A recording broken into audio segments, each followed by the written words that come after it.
dragged on for a long time, and I got disappointed. So I asked again during one of the round table divination, and it answered again yes, but the flame had been extinguished. So I thought maybe we will not succeed. But now we have got the permit of use for the columbarium.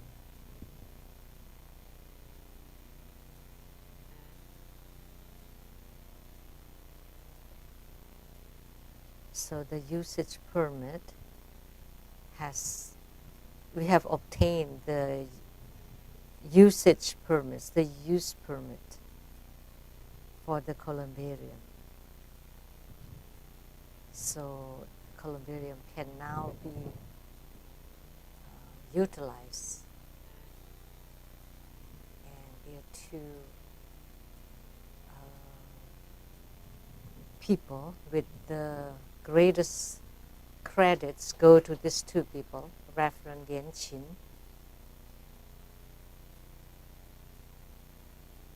and Reverend Lien Ying.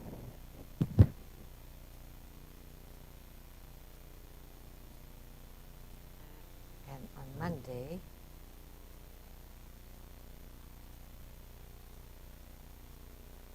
next Monday evening,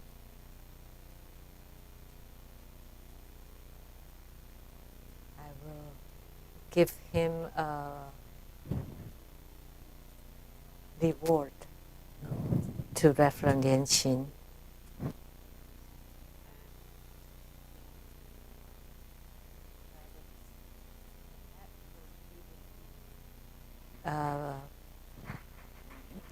Conferred the empowerment of the Vajra Acharya, Vajra Master. And Reverend Lien Ying understands English and has great capability and was very helpful to Reverend Lien Qin. And Reverend Lien Qin was building homes in New York before, and Reverend Lien Ying, and the same, she will be given the reward and to be promoted, to be conferred to be Dharma educator.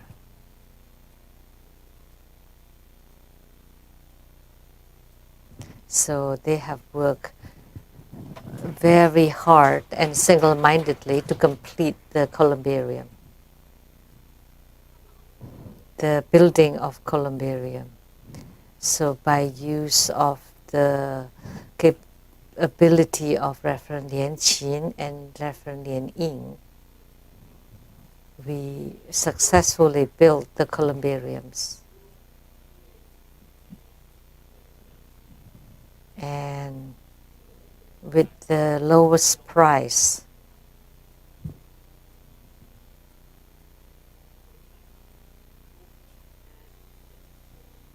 So all the bids given by any other contractors were much higher than the expenses that they spent.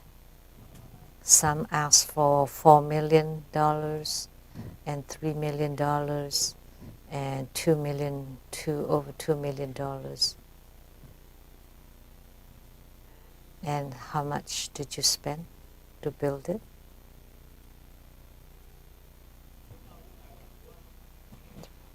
Below 1.5 million US dollars.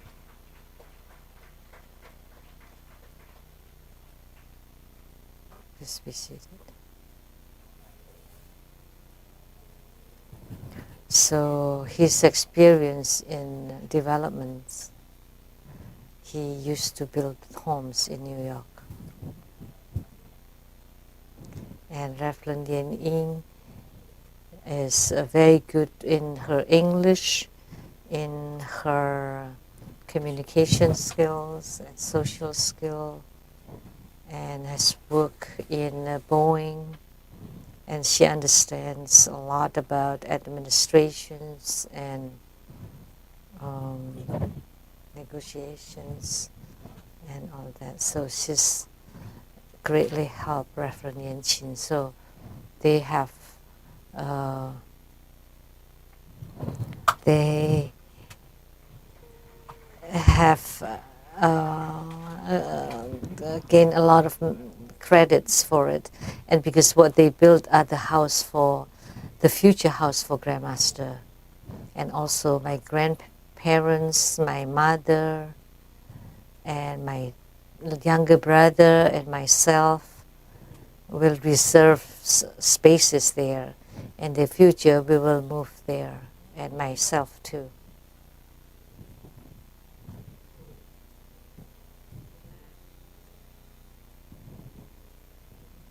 That at the end of our lives, we are very fortunate to be able to live in this double lotus, the realm of double lotus columbarium.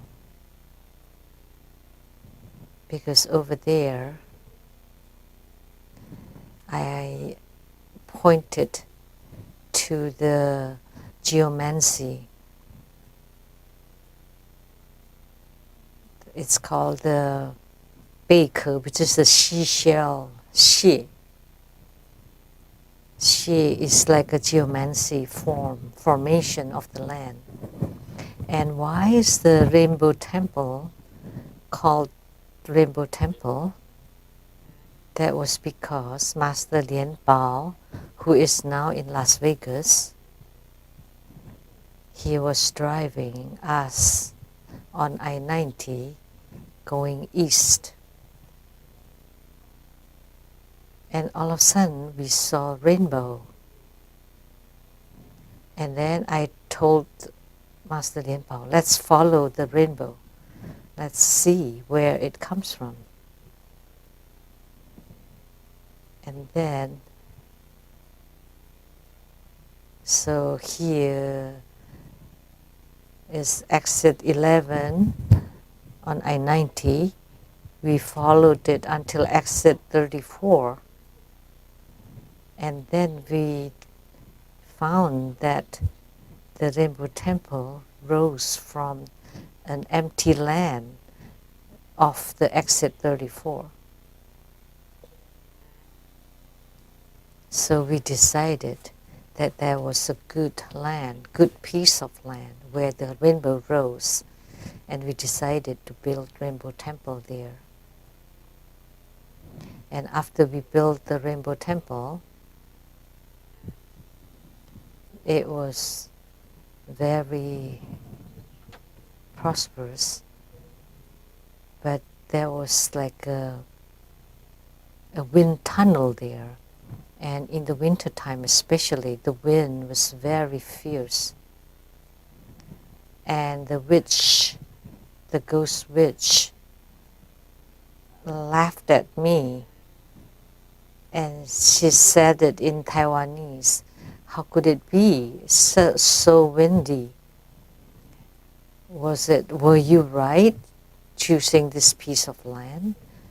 Because the wind was very strong there. And because of her statement, I went to the top of the hill and I learned Kongming, and with the hair flowing in the wind, I buried like a 7-star wind subduing flag there, and then the wind disappeared. Now there's no more wind tunnel there, right? Yes. So we were right, and the ghost witch was wrong. She ridiculed us. How could it be you chose such a land? So I felt bad about it. She spoke in Taiwanese. I remembered it very clearly, and I felt really bad. So I went to bury the 7-star wind subduing flag. Now we have no more wind tunnels and no more strong winds there at the Rainbow Villa.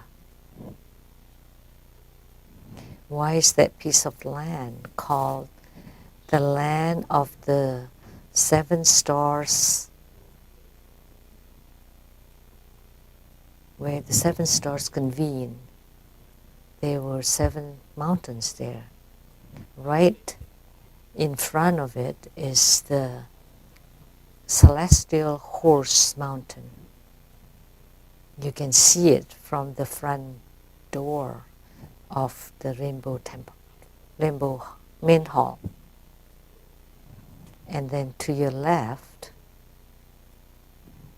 there would be a drum mountain.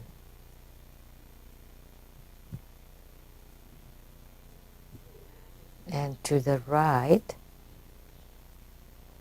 it's the Flag Mountain. It's like the floating flag mountain. So the flag and the drum in a pair, and then the divine or the celestial horse, and also the like a pan, like a 1, the character 1 mountain, and also the pink phones, screen, like a screen, and also like a hat, like an official hat mountain.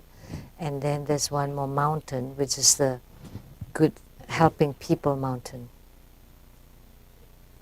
So Rainbow Villa is the most prosperous piece of land, and inside it there is a piece of land, or the flow of the geomancy called the seashell Xie,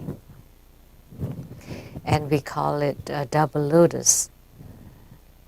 But we have a Dharma sister from Singapore by the same name, Suang Lian, which means double lotus, but we don't name it because of you. Because it's also called double lotus, so she may think that belongs to her, but no, that's because of the twin lotus ponds of the Mahat twin lotus ponds. Now it's approved and open and can be put to use, and after so many difficulties, it's finally here. That's about the columbarium. And the second announcement is about our grand ceremony in the fall, and primarily is to transmit the Dharma of Tsongkhapa.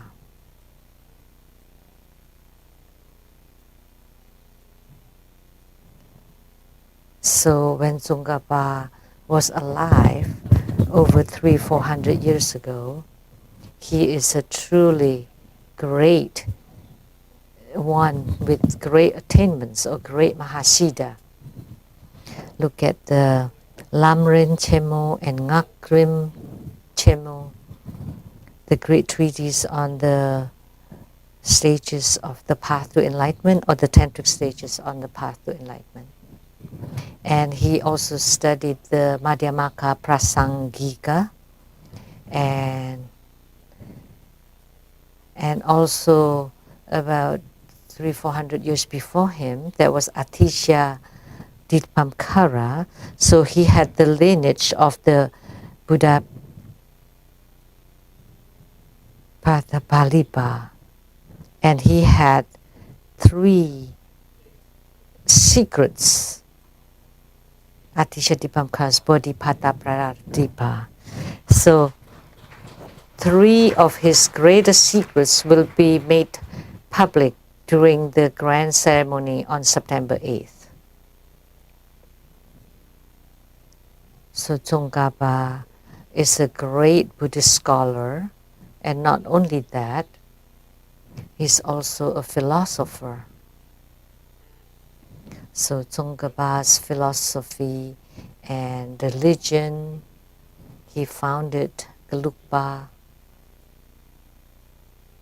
and he was also a revolutionist. He revolutionized the whole Tibetan Tantrayana. He's a truly great, meaningful Mahasiddha, and he had many, many secrets. When Grandmaster transmit Tsongkhapa's Dharma, I will talk about his secrets once and for all. I hope every master and every Dharma teacher and every disciple will attend the ceremony, will present in person, because it is a very rare and remarkable gathering or assembly.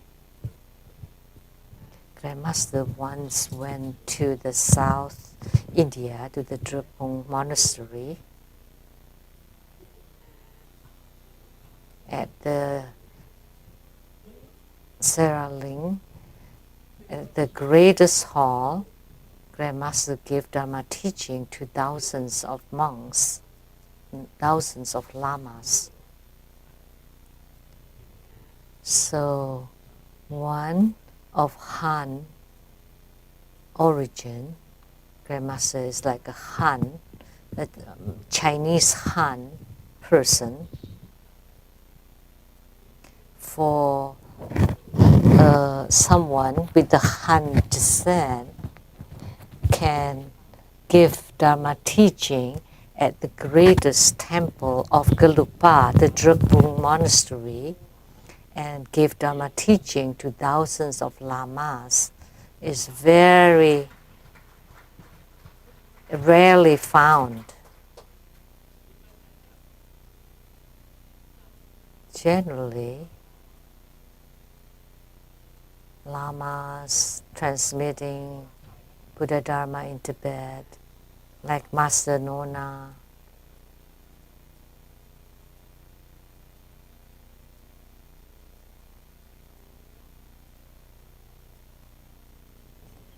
Master Nona invited the Gongka Rinpoche from the Kagyupa to give Dharma teaching. And then during the Qing dynasty, the one who translated from Tibetan to Chinese, Master Dukta Nima.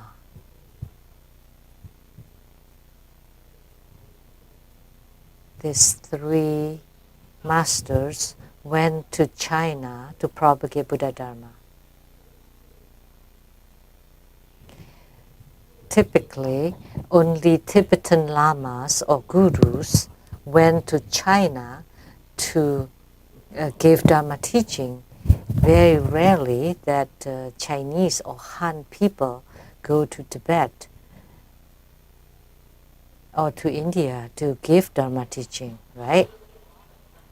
So Grandmaster is Chinese, right? Of Han descent.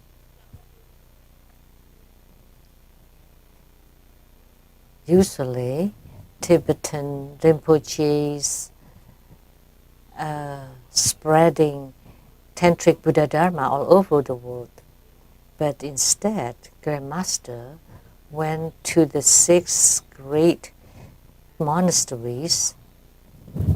Of the 3 great monasteries, one is Drupung Monastery, Kandan Monastery, and Sera J Monastery. These are the 3 great monasteries. So Grandmaster was able to give Dharma teaching at Drupung Monastery. It's extremely, extremely rare And there's a picture there. Grandmaster was wearing the white dragon robe,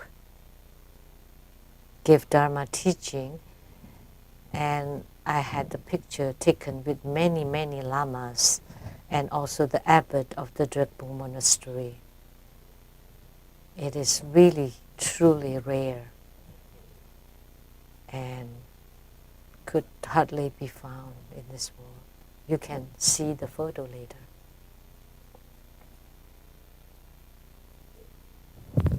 So the Drepung monastery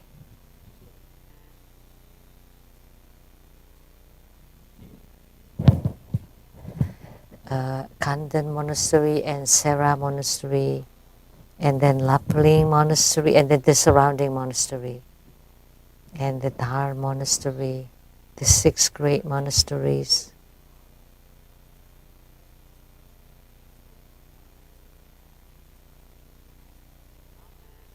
And the Dhar Monastery is where Tsongkhapa was born, and the Lapling Monastery was in Gansu, which is the Gongtang Rinpoche's place. And then, how about the last one? Anyone knows?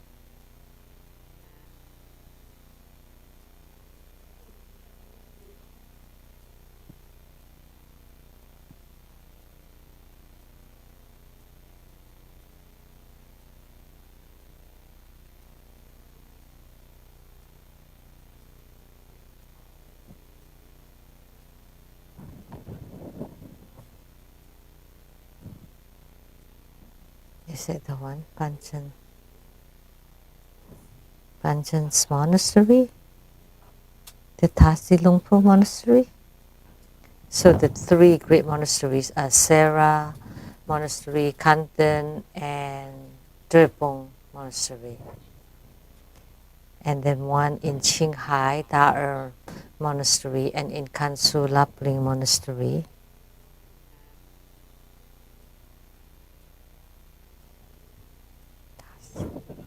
So this is the photo taken at the Drepung Loseling Monastery with all the lamas, and at the center in white is Grandmaster.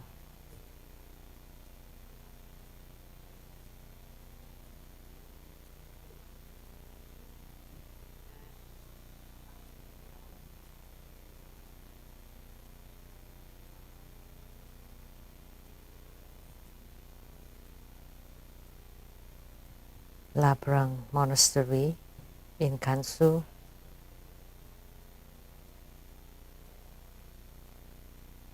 Kangte Monastery.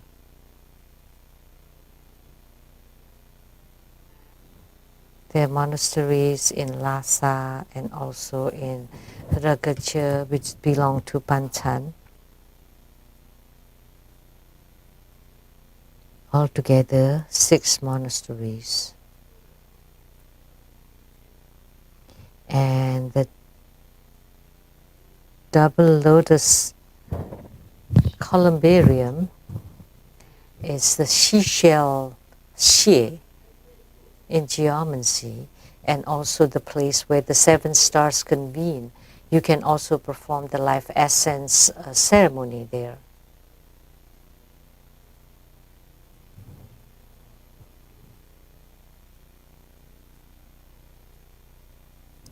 So the life essence ritual is to enhance your own life destiny with the energy of the earth.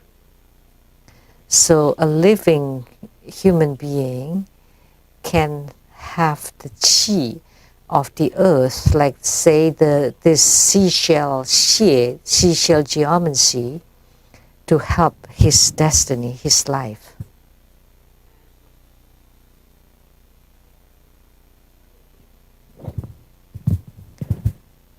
So that's the life essence ritual, and God can also help your health, because health is the most important, because without health There's nothing to talk about.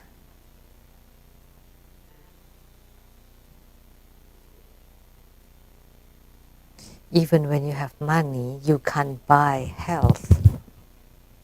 Doesn't matter how much money you have.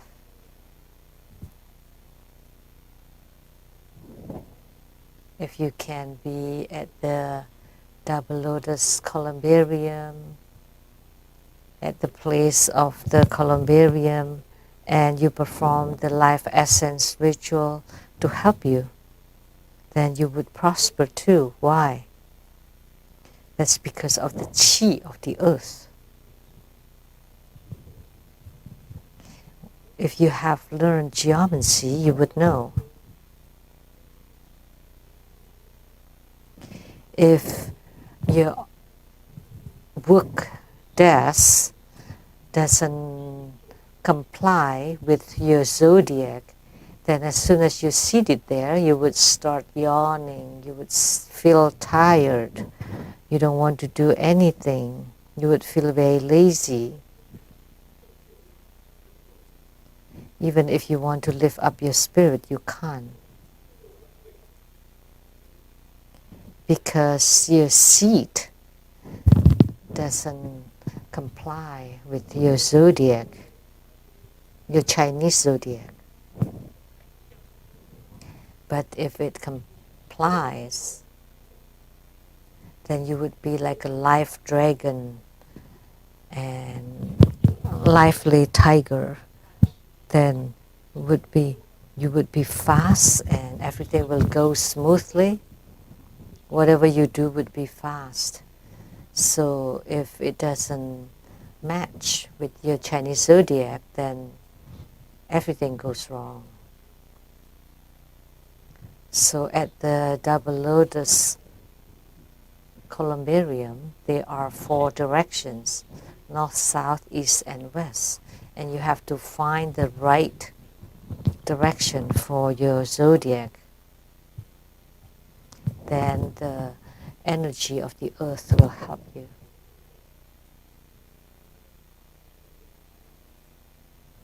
The 5 major elements of feng shui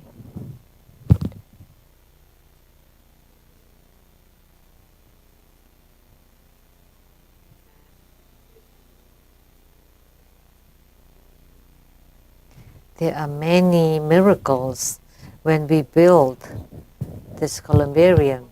Blessings by the Buddhas and Bodhisattvas, rainbows, and Buddhas and Bodhisattvas appearing on the clouds giving blessings. And then the showers of nectars from heaven and springs from the earth, appearances by the Buddhas and Bodhisattvas, lights, blessings.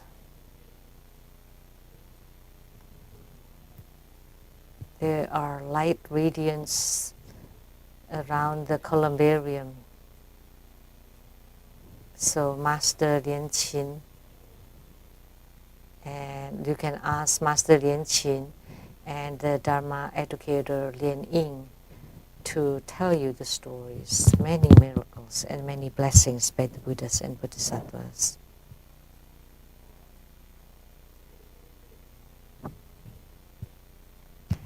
So the rainbows arise from the seashell,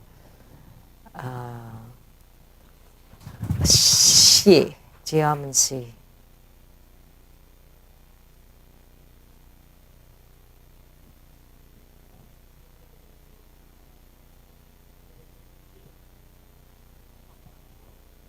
So we do have Buddhas and Bodhisattvas appearing in the sky, truly, and to shine light upon the Double Lotus Columbarium. And about the appearance of the Buddhas and Bodhisattvas in San Francisco, there was a Guan Yin wall, right? Anyone have seen it? Yes.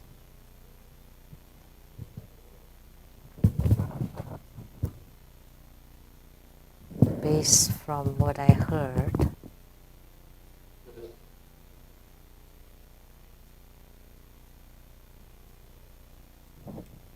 so because the microphone touches the bead, so there was some sound. Let me just hold it in my hand. Over there, there's a Guan Yin wall, and everybody would go there and see many different things. And different people said that they saw different things. I went and I saw that too. As soon as I saw it, there's nothing there. I didn't see anything. How could they see something there?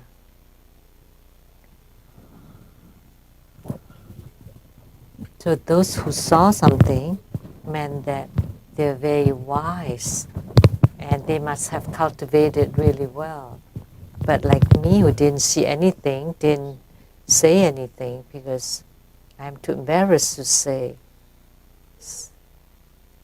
So Grandmaster, someone asked Grandmaster, did you see something? Yeah, I saw a lot. What is a lot? I saw the wall. Actually, I didn't see anything. Some people saw Jesus. This was well known. A Westerner saw Jesus and then draw,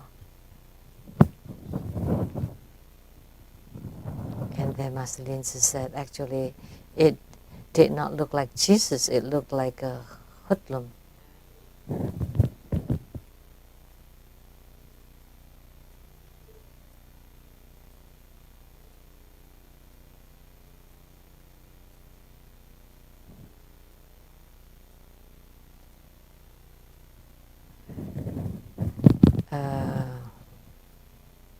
I heard that at that time Jesus truly descended upon the wall. And then XX talked with Jesus. She always talked to everybody. Even the 7 Buddhas, 7 great Tathagatas, all the Buddhas, Bodhisattvas love to talk to her.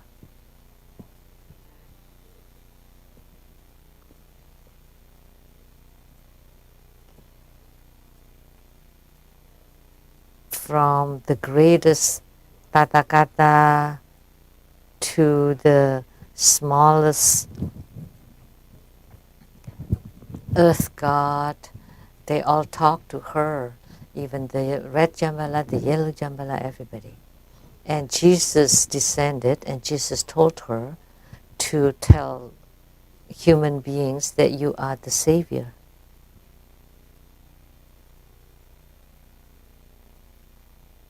Who is the Savior? The ghost witch? You don't believe it?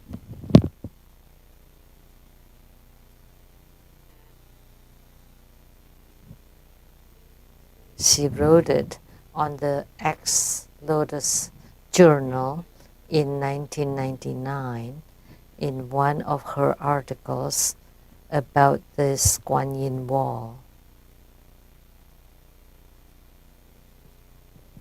That Jesus descended and told her that she was the Savior.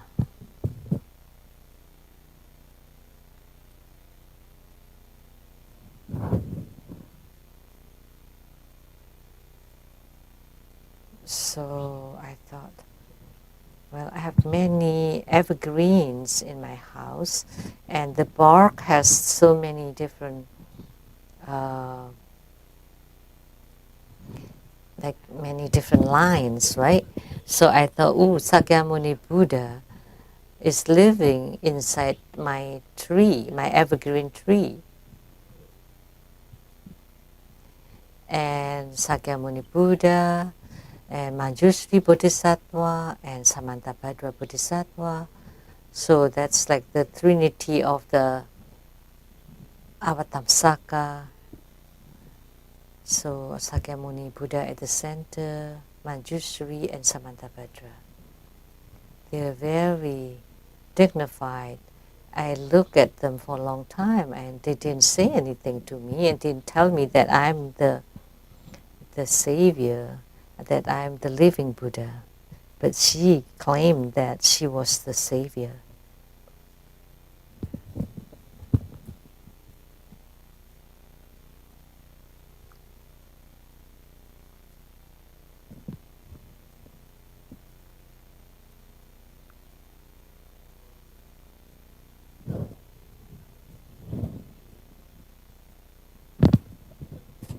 Then I would be the guru, the ex-guru of the savior.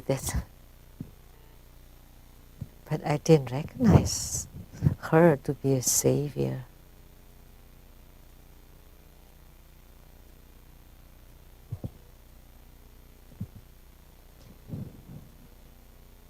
When Master Lien Chuan heard that the ghost witch was the savior, she almost spit out the food she ate. How this, she dared to claim that she was the savior. Even popes can't call themselves the savior. And Master Xing, who wanted to become like the king of the Buddhist field, did not even call himself the savior, and also Master Seng Yen didn't. And I didn't, of course, I'm the head of the vagabonds instead. Like the head of the of the vagrants. I was about to talk about Jundi Buddha Mother. I talk so much. But we have talked about Jundi Buddha Mother many times, and she's a great Buddha Mother. Many Buddhas were born from Jundi Buddha Mother. That's why she was referred as the Buddha Mother. Jundi Buddha Mother is truly great. Now let's continue to talk about Lamdre.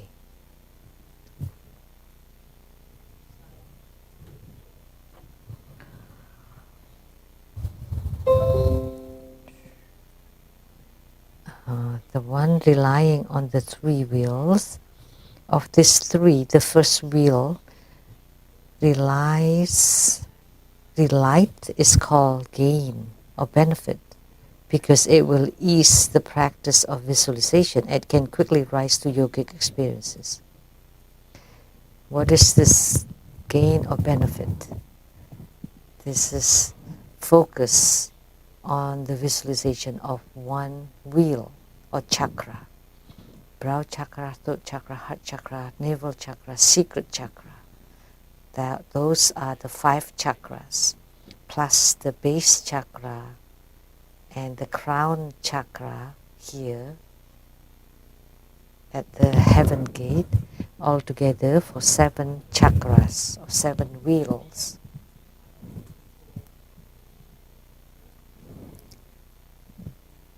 And the first wheel relight of the 3 wheels is called benefit because it will ease the practice of visualization and quickly rise to yogic experiences.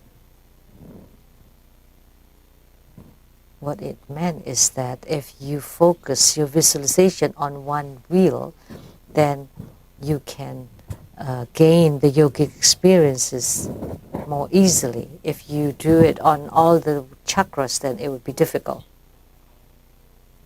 Like say on tantric practices, when you perform prostrations, after doing it for tens of thousands of times, then you would feel light and you would feel strength and powerful, and your chi will be full and robust.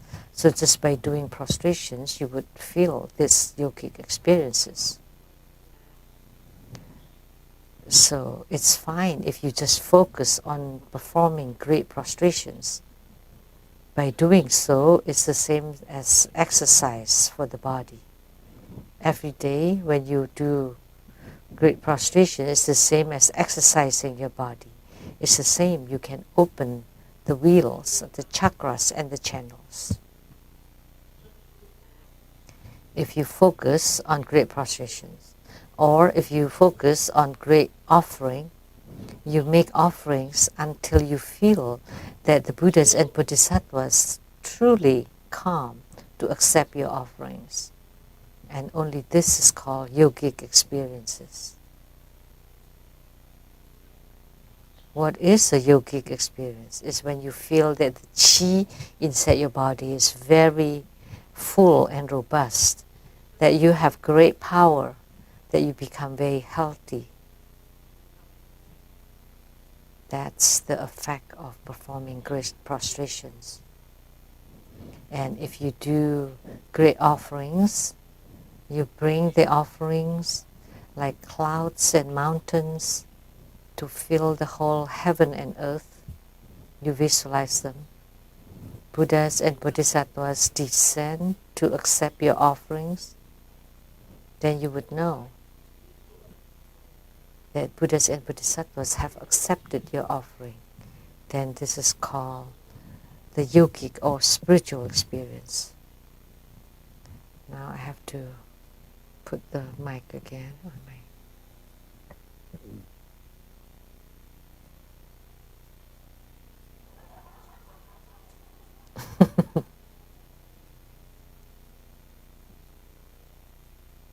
That's fine. No, I should hold the chanting beads as an offering.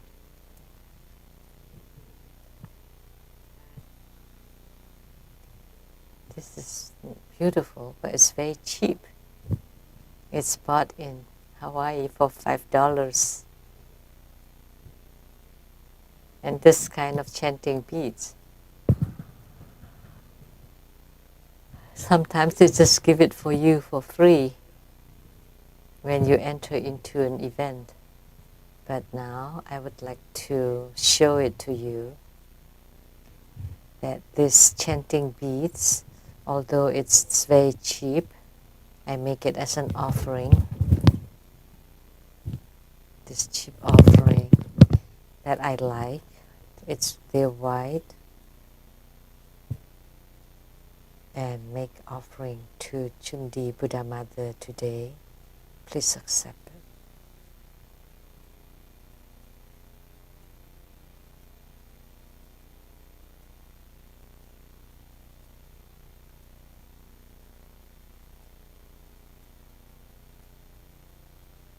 I visualize the chanting beads on top of the clouds, from one to become a line of them, a sheets of them, and fill all the space.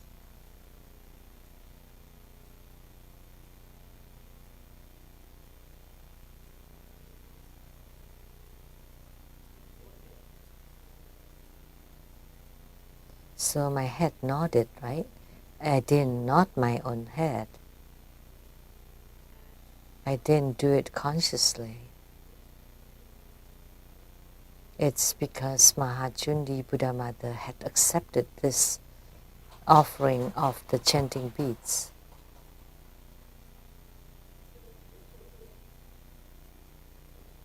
Then you experience the yogic experience.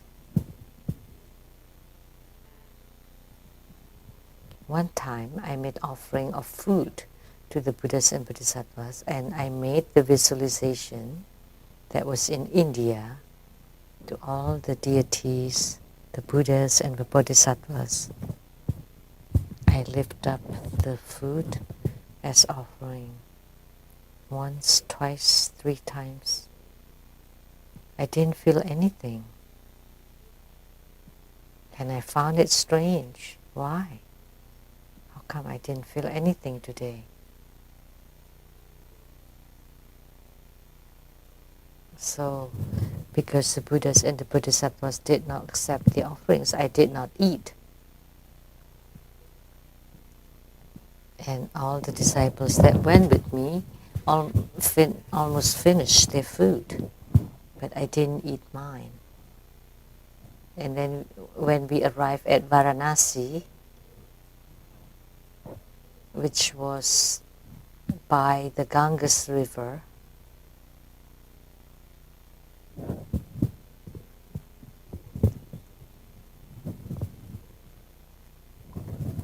it's a holy place for the Hindu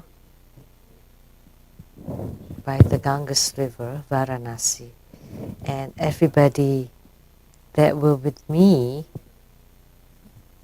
had diarrhea.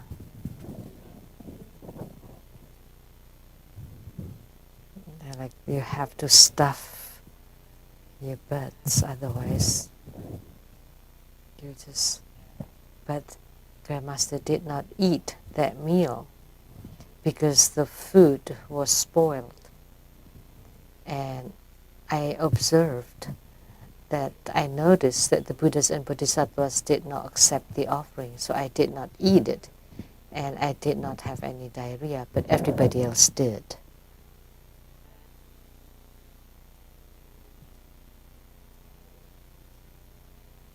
There were 18 of us, so 17 of us had diarrhea. Tony from England, who was a great photographer, he kept running until he was totally weak. And he could not crouch anymore because he would wet his pants. So when you make offering, you need to notice if they accept the offerings or not. One time at our dining hall there, they did something really bad. Usually when I make offering, I would nod it. And one time there was disciples making offerings, and they cooked some special dishes, and then the yogic experience that I got was especially different. They were very happy accepting the offerings. And you can feel whether they were happy accepting it or just normal, or they did not accept it. So if you just visualize on one chakra, then it's very easy for you to have the yogic experiences. But if you do it all 5 chakras at the same time, then it'll be difficult. And the Dharma practices, the body is in upright position, and properly grip the key formulas, and practice the 9 postures of meditation, and clearly visualize the karmic chi at the gate of anus and the wisdom fire at the 3 meeting point, etc., and abide on it naturally. Someone asked, what is this gate of Ke Tao?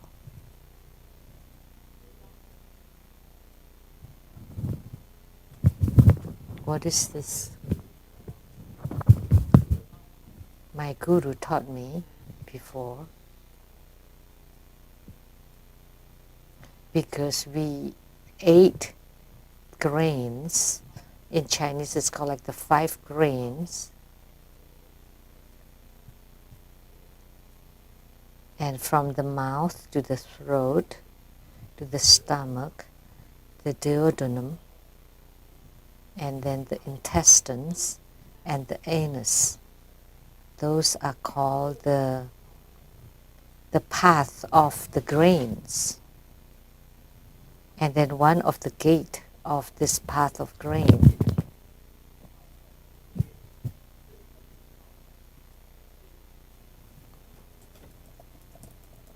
And in this case, it is referring to the anus.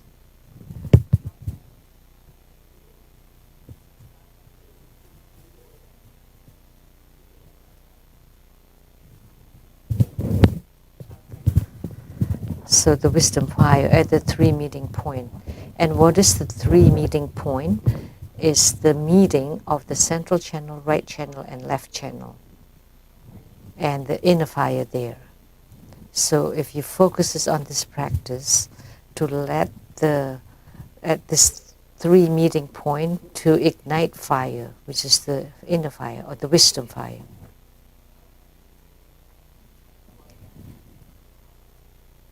To ignite this wisdom fire, you have to control the anus, when to open it and to close it.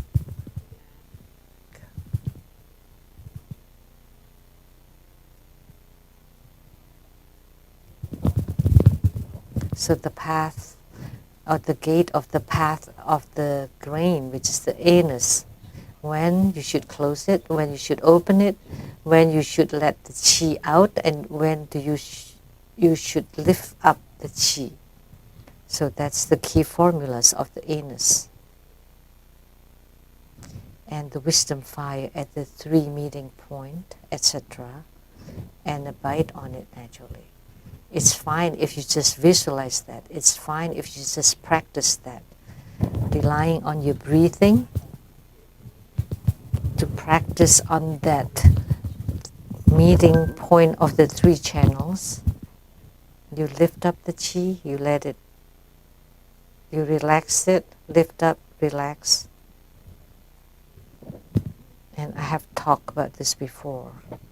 This is the secret. No. This is to visualize on the navel chakra. At the outer circle of the body wheel of the navel chakra, there are 64 petals, which means 64 channels. So the petals represent the lotus. So on the navel area, there are 64 lotuses.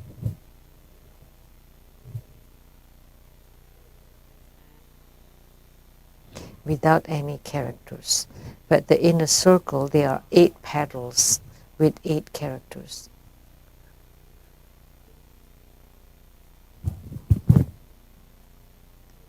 The characters Aka, Cha, Cho, Tapa, Yasha.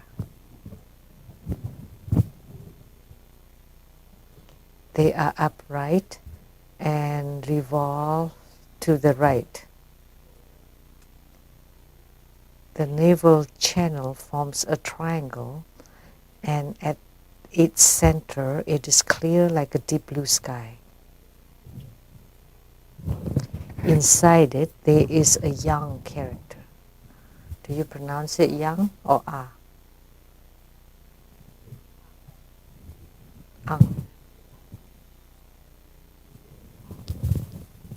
Or a.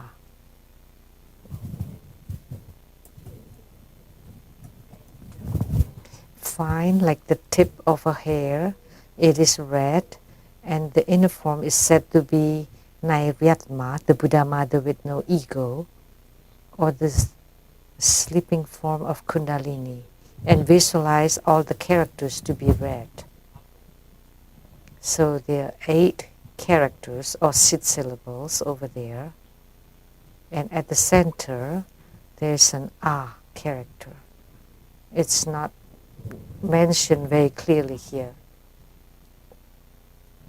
In my view, it's half of the A character, like the number 5, and you place it upside down.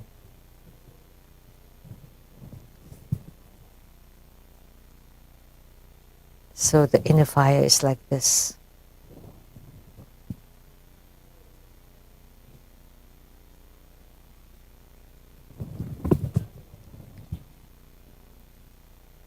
So we have talked about the visualization practice of the navel chakra. So this is called the inner fire practice, which is one of the 6 CD practices. Also lift up the lower chi, make the chi and fire touch the tip of the resting flame, And by use of qi inside the fire at the 3 meeting area, which shoots at the R character at the navel chakra,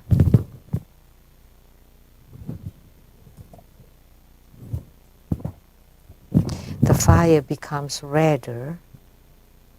Functionally, it is hot. Its disposition is gentle and warm. Your mind focuses on the burning flame, which reaches a finger length, 2 finger width length, 3 finger width length, 4 finger width length, and continues to gradually lengthen. The qi gradually merges, and the key formula for the body is to tuck in the chin to press on the Adam's apple. And the key formula for the qi is to first press and condense the upper qi and then lift up the lower qi and let the two merge uniformly. And the key formula for the mind is to focus on the fire of the 3 Dharma. Practice accordingly in undetermined quantity and quality. The warmth continues to heat at below the navel, and it is possible to feel pain, bliss to the point of fainting, or becoming clear-minded, or pain at the brow point. And these are all yogic experiences, and just let them be. So actually, I have mentioned about this when I was talking about the navel chakra. I don't want to repeat it here. But there are a few points here. There would be several sensations. You would feel pain or blissfulness or even fainting, or you become clear-minded, or pain at the brow point. These are all possible. And these are all yogic experiences. And just let them be, which means just let them be naturally. That's fine. Because this all will pass. Grandmaster practices the inner fire, and the inner fire burns really strongly, and I feel warm and sweaty. And just by reading this, I feel sweaty because it's really difficult to read it. But I can explain it from beginning to end. But it is a repetition. I have taught how to ignite the inner fire. 1 finger length, 2 finger, 3, 4, 5, and continue to rise until it touches the body chakra, so that the water can descend. That's the most important part. First, you ignite the inner fire at the navel chakra.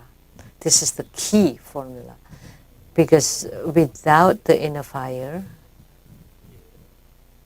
nothing. How to ignite the inner fire, it's very complicated here.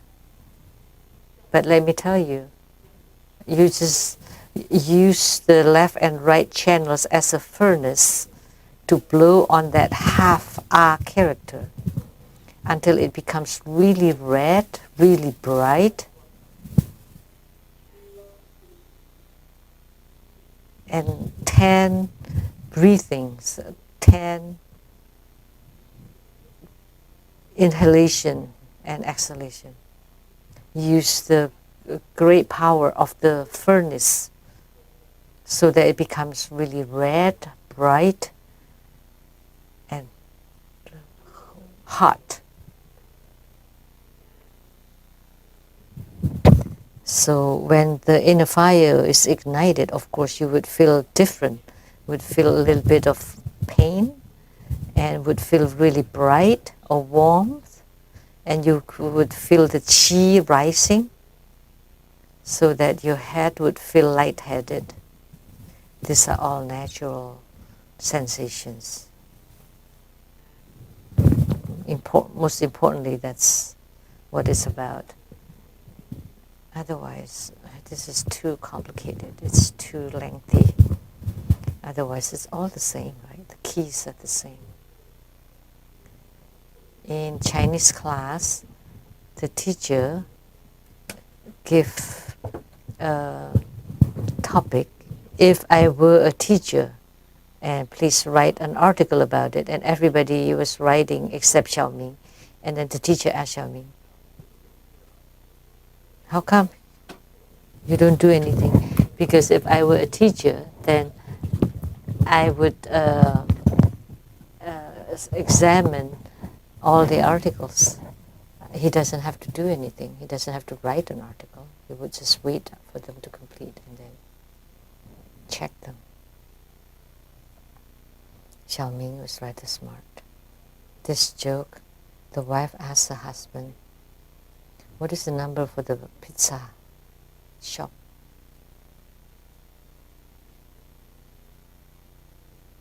Why are you asking me this? And the wife said, come on, I'm asking you, what's the phone number? And the husband said, 97915921. And at this point, the wife slapped the husband. How could you remember the number, but you don't even remember my birth date? My birthday. This is funny.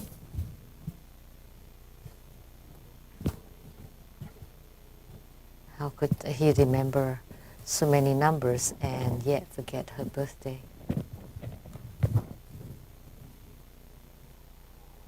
But I remember Simu's birthday. But she has 2 birthdays. Oh, that's not...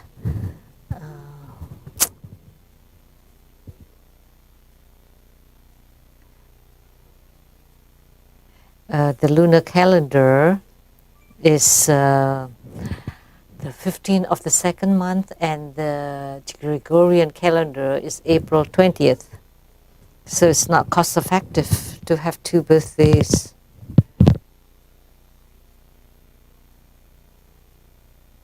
Then I would suffer when her birthdays are here.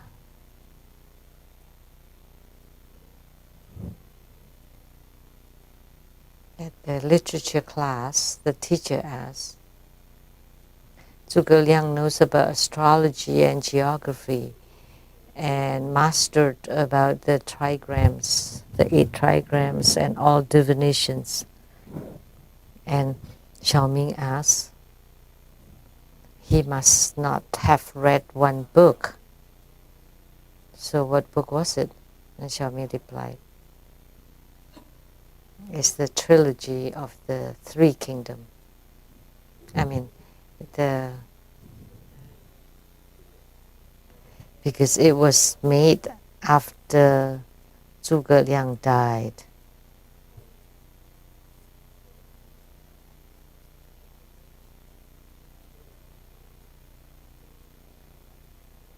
Because it was written by someone after he died. So of course he did not read that book. Xiaoming was smart. The teacher spoke to the students. How are you, students? And then the students replied, Happy Teacher's Day, teacher.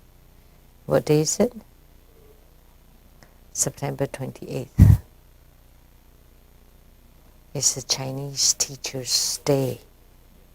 And the teacher replied, thank you. How about Xiaoming? Where's Xiaoming? And Xiaohong stood up and said,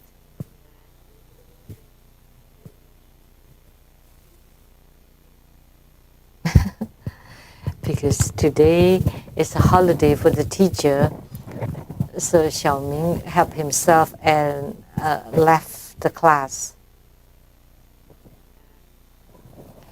And so asked him to come in, and then Xiaohong replied that he's probably at home already.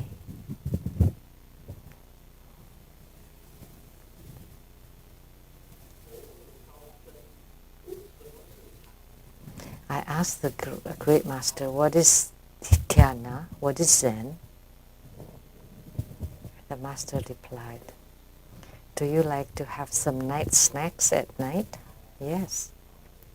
And the master replied, this is called, this meaning of Zen is like you're craving.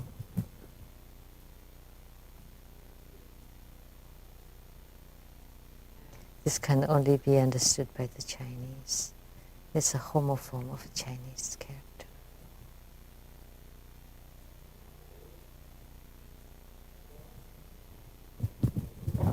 The wife asked her husband, I'm so fat now, you don't love me anymore? And the husband replied, how come? When you were skinny, you live in my heart, and then you gain weight and you get stuck and you could not get out anymore. This one's funny.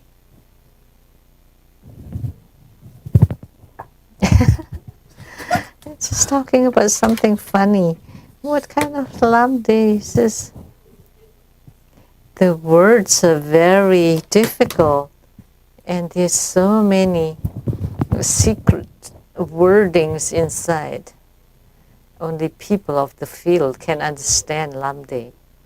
Only if you practice it, then you understand. Only after you practice it, you would understand. My guru taught me you have to ignite your inner fire first. You buy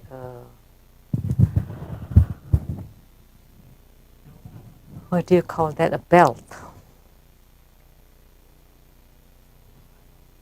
When you don't have belt, you use like a cloth belt, and then you tie it really tightly so that to push the 3 channels into one.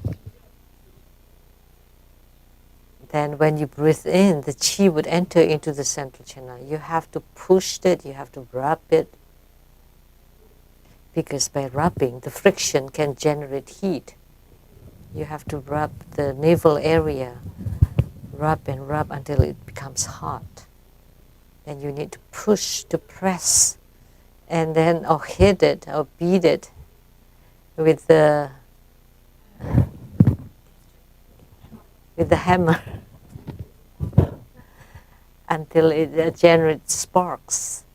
Then it would be ignited. You have to use all different methods to ignite the inner fire. That's how my guru taught me. Because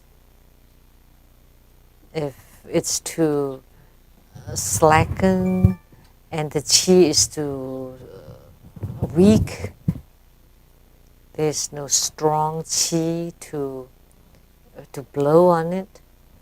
So that's why my guru taught us to use belt, or in the past use the cloth belt, and to tie it, to bind it very tight, or to push it, to rub it, to press it. And see, by rubbing 2 hands, then you would generate heat, right?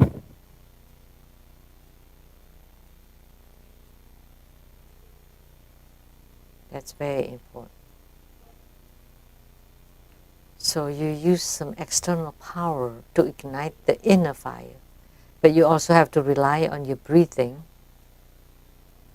And you need to lift up the chi from the anus, and the upper chi goes down first, and then tuck in the chin to press on the chi, and then lift up the anus so that the 2 chi merge, and then you breathe very fiercely to blow on the half A character.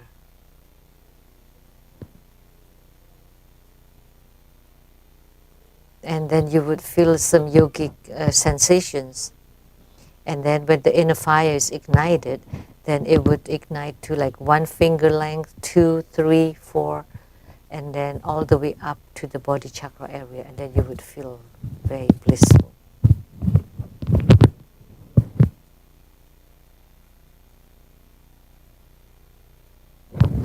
that's all for today. Mani Pemi Hum.